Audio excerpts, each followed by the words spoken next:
Hey everybody, hope you're all doing well. My name is Steven and this is the Storytime channel. Today we have some I Don't Work Here Lady stories, and our first story of the day is by Onos the Younger. Sorry, I don't work here. Yes, she does.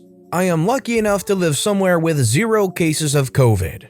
Our day-to-day lives aren't really impacted at all. Now to the story. Today, a friend/colleague and I decided to meet for brunch at a cafe in order to go over the content we will be covering in the new school year, which will be starting in a little over a week. I arrived first and sat outside waiting for her. Some are here. A few minutes later, she turns up. Note, she is wearing a black shirt and black shorts. She dumps her bags containing textbooks and laptop on the table. We quickly greet each other. She asks if I want a coffee. I say yes and ask if she can also grab water. We have bought each other coffees numerous times, so I didn't think I needed to clarify what I wanted. My mistake. She heads into the cafe to order. As she is leaving the table, an older lady walks into the outdoor area and sits at the table next to us. Less than a minute after walking inside the cafe, my friend sticks her head out the door and confirms my order. Naturally, she had it right, but it was nice of her to check. Her head pops back into the cafe. It seems the older lady sitting at the table next door took note of this exchange and made an assumption. A minute later, my friend exits the cafe with a large bottle of water in one hand and 2 small tumblers in the other. This, combined with the previous order check, obviously cemented the lady's previous assumption. The lady perks up and asks my friend if she could also get her water and take her order. My friend laughs kindly and said, "I don't work here, but with what I'm wearing, I understand what you think I do." As a regular lurker on this sub, I watch on with gleeful anticipation. Sadly, I was let down. The older lady also laughs, and as my friend places the water and glasses on our table, the lady apologizes. I turn to the lady and with a big cheeky Richard head grin observed, she actually does work here. I don't know why she's saying she doesn't." There is a pause. My friend looks at me. The lady looks at me. I know I am grinning like a freaking idiot. My friend exclaims and laughs, "Oh, OP, why do you always have to make things so difficult?" while gently swatting me on the shoulder. The lady, who is standing by this point, obviously catches on that I'm being a freakwit and says her husband is exactly the same, while also gently swatting me on my shoulder. We all have a laugh and move on with our day. Imagine being able to have normal human contact. I would never. If the pandemic just went away, what's something that you would want to do that you can't exactly do considering the circumstances right now? Let me know in the comments down below. This next story is by Octopatocto. I don't know anything about ink. I was in Staples the other day, buying some notebooks for my classes that just started. I'm walking towards the checkout when I hear an exasperated voice saying, "Ma'am, ma'am." I turn and see a little old lady, probably 70s if I had to guess, with a Ziploc bag of ink cartridges in her hand and her mask around her chin. She waves me over to her and starts asking me if we have any of whatever specific ink cartridge she is looking for. She claims to have been looking for several minutes, but she doesn't see it. So could I maybe look and help her or go look in the back? I was wearing a long sweater and some black leggings and had on my Halloween mask in January. I was dressed for a job I neither have nor want. So I tell her, "I don't work here, but I can go get someone who does for you." It falls on uncaring ears. "Well," she says, physically grabbing my forearm as I try to turn away, "will another brand work with an HP printer? I need to print." I tell her truthfully that I have no idea, but that I can find an actual employee who does. Apparently, this was the wrong answer. "Well, why in the heck do you work here if you don't know anything?" Again, I do not work here. "Whatever, go get one of your little friends from behind the counter. Maybe they'll know since you don't. This place hires people without even seeing if they know anything about computers." Honey, first of all, a computer and a printer are very different. Secondly, I cannot speak to Staples' hiring process or their candidate vetting.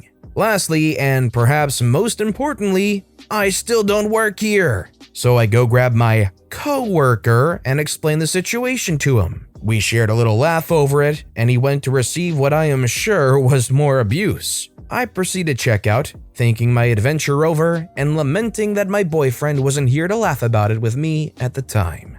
However, while I'm checking out, on the customer side of the counter, I hear a very elderly and accusing voice say, "That's her." I turn and, of course, there she is, a new employee in tow. She's pointing at me, blaming me for being incompetent, rude, underdressed, inappropriately masked, every nitpicky thing you could imagine. All to this poor employee who obviously has no idea who I am. He tells her, ma'am, she is a customer here. She's not one of my employees." She got the manager on me. A customer over ink.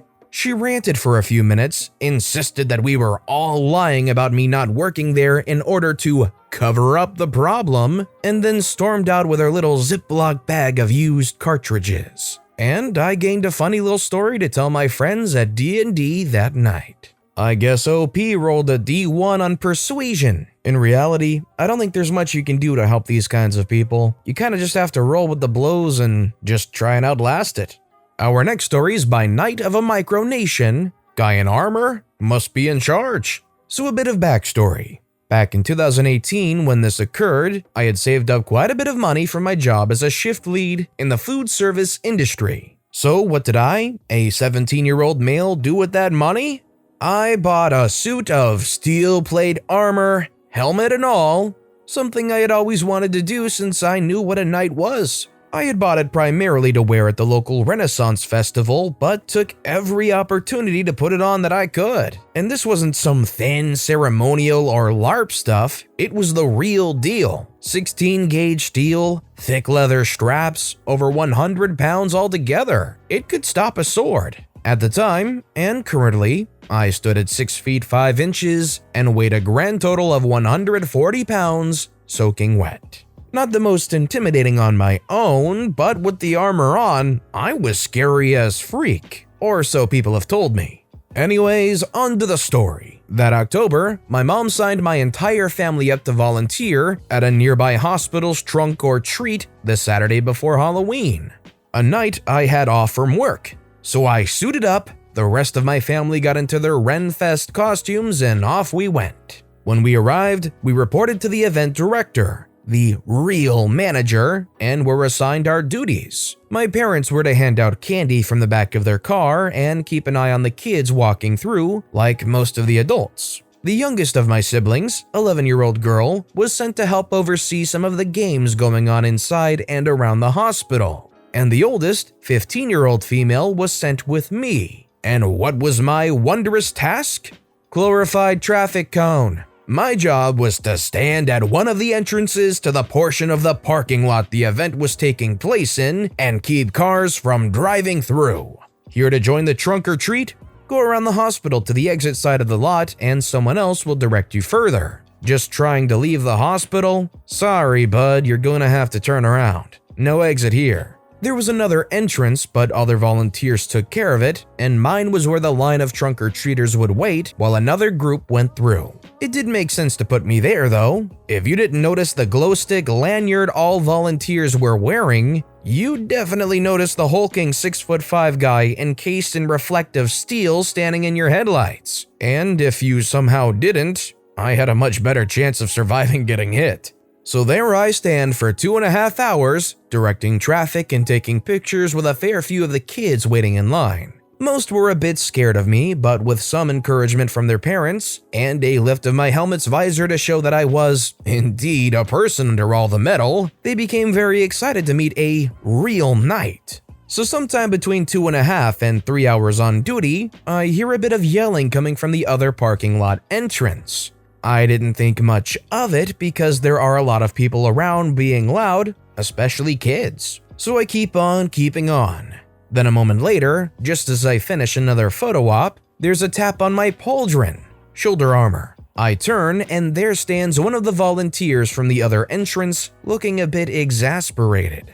"Hey man, sorry to bother you, but can you come with me for a moment? We could use you over here." A little bit confused, wondering if maybe someone needed a bathroom break and needed me to take over or something, I said sure and followed him back. As we got closer, the shouting got louder and I started to make some of it out. don't care what the freak is going on tonight, I want to leave through here. The other exit goes to such and such road and the construction there is a pain in the butt. Where is your freaking manager? I'll make him make you let me through. This is ridiculous. Do you have any…" and blah blah blah. Now I see a car stopped at the second entrance and a red-faced man in the driver's seat with the window down tearing into the second volunteer traffic cone. As we approached, the guy who grabbed me ran ahead, blocking the man's view of me as I got closer. "Alright man," he said, "here's the manager like you wanted." "About freaking time! What, is he an R-word like you two? I swear to God, I'll…" At this point, the volunteer who had me follow him stepped aside and I came forward right next to the car's window. The jerkwad's mouth dropped and his face went a few shades lighter as I lumbered to a stop. "What's the problem here?" I asked, finally figuring out what was going on. I also might have made my voice a little deeper than it actually was. The man just stared at me for a couple of seconds, mouth agape. Still not sure which was worse for him, the beast in medieval armor, or the fact that he saw his own stupid face reflected in my visor. When he finally found his voice again, he sort of pointed out ahead of him and mumbled, I want to leave through here because the traffic is really bad the other way because of the construction." I didn't let him finish and folded my arms, which wasn't exactly easy. "Seriously? You do see all the kids running around, right? The big line, the cars, the games, and you still want to drive through here? Especially with that mouth of yours? If anyone is an R-word here, it's definitely not me or these guys." But… Nope, don't want to hear it. Stop shouting at my buddies, turn around and leave the way that isn't full of kids, or I'll have the hospital security come deal with you. I was loving this. I never got to talk to people like this in my actual job. Without a word, he rolled up his window, put the car in reverse, and drove away. Once he was gone, the volunteer who grabbed me high-fived his buddy, then me. "Sorry for dragging you into this, man, but I couldn't find the actual manager and this guy was pissed, and then I saw you and I knew you would be perfect." I just laughed and told him it was no trouble, that it was actually very enjoyable. Then I took a picture with the volunteers, chatted a bit about my costume, then headed back to my post and finished out the night content with my little revenge against all the Richard craniums in the world. OP really went out there in a full suit of armor and got to feel like a freaking superhero that day. Or, well, a really strong, imposing knight in armor. To be fair, if some guy 6'5" in a full plate metal armor suit walks up to me and is imposing like OP was trying to be, I'd be pretty intimidated too. And our final story of the day is by Ligamentary. A gang member held off a violent confrontation so I, a grandma, could finish my exercise routine. I went jogging a bit later than I had planned. Because it gets dark out so early, I've recently felt it doesn't matter if I go at 6 p.m. or 9 p.m. because either way, it will be pitch black dark. I typically jog at the local high school track if I'm going out at night because it is well maintained and has floodlights. A couple nights ago, it was pretty chilly, so I was the only person present at the facility when I arrived. While I was jogging, another car pulled into the lot and it idled for a while.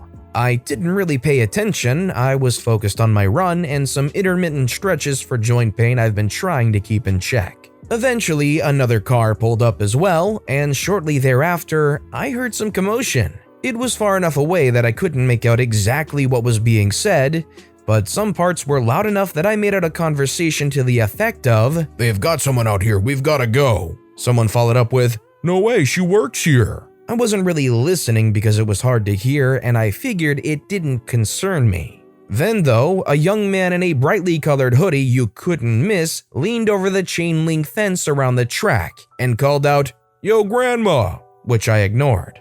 You don't get my attention by addressing me that way. Eventually though, he started waving his arms and he looked reasonably young, so I thought he might require some kind of assistance. Maybe car trouble, something of that nature. And he'd changed his tune, now calling, "Ma'am, hey ma'am, excuse me." So I approached from a safe distance and asked what he wanted. He said, "What are you doing? You work here? You a teacher or something?" I told him no, I actually am a teacher but not at the high school. He said, "Oh, so you just exercising then?" I nodded and he replied, "Okay, alright, about how long you planning on staying then?" I told him maybe another 20 minutes and he said that would be fine and he didn't mean to rush me, he was just trying to get a sense of things. I thought that was really odd but didn't want to just walk right to my car, thinking of the earlier commotion in case something was brewing in the parking lot that I'd overlooked. I was going much slower now in order to overhear what was being said in the lot to determine the best course of action from there, and caught one of the boys saying, "No way, she don't even care, she's not with the school. She wasn't even looking over here till you had to go over there." With the boy in the bright hoodie responding, 20 minutes. What if it was your grandma? Would you want her here for this? Freaking chill for 20. The other boy said he just wanted to settle it. But the boy in the bright hoodie whom I'd spoken with said something inaudible to him and he got back in the car. Even though they were ostensibly planning to stay in their cars for the full 20 minutes, this was obviously all enough for me to decide to cut the workout short. As I was turning onto the street, all the boys rapidly got out of their cars. I headed home and didn't really think about it again until a friend who works in the administration at the high school called the next day to ask if I was all right. I told her I was fine and asked what the reason for the call was. She said she was just checking in because she knows I run on the track at all hours and there had been a gang confrontation last night. Unconfirmed reports suggest a drug-related dispute where a boy had been stabbed. I'm horrified and really hope it wasn't the boy I talked to. I told her everything that I had seen and asked if she wanted me to give a statement to anyone or something like that. She said she'd let the people handling it know and they'd contact me if necessary. I'm a bit shaken up, but more so for the kids and their circumstances than for whatever I was almost caught in the middle of. I'll definitely stick to running around the neighborhood for a while. I just think in general, running around later in the night isn't usually a good idea. It just feels like the later it gets, the more chances of something bad increases, even if it's already pitch black at 6. But man, despite how awful it is to hear what happened, it's kind of incredible to hear how patient and kind they were being with OP. I don't think I'd be able to go back to that track for a while, if at all ever. But with that being said, that's all the time we have for today. So if you have a favorite story of the day, let me know which story and why in the comments down below. But besides that, if you enjoyed the video, please consider giving it a like, and if you haven't, subscribe and turn notifications on so you'll never miss an upcoming video. No matter what you do, whether it's just viewing the video, liking, subscribing, turning notifications on, I appreciate the heck out of it. Every little thing that you do helps the channel grow that much more, and I can't thank you enough for it. So until next time, I hope you all have a wonderful day, and I'll be right here next time on the Storytime channel.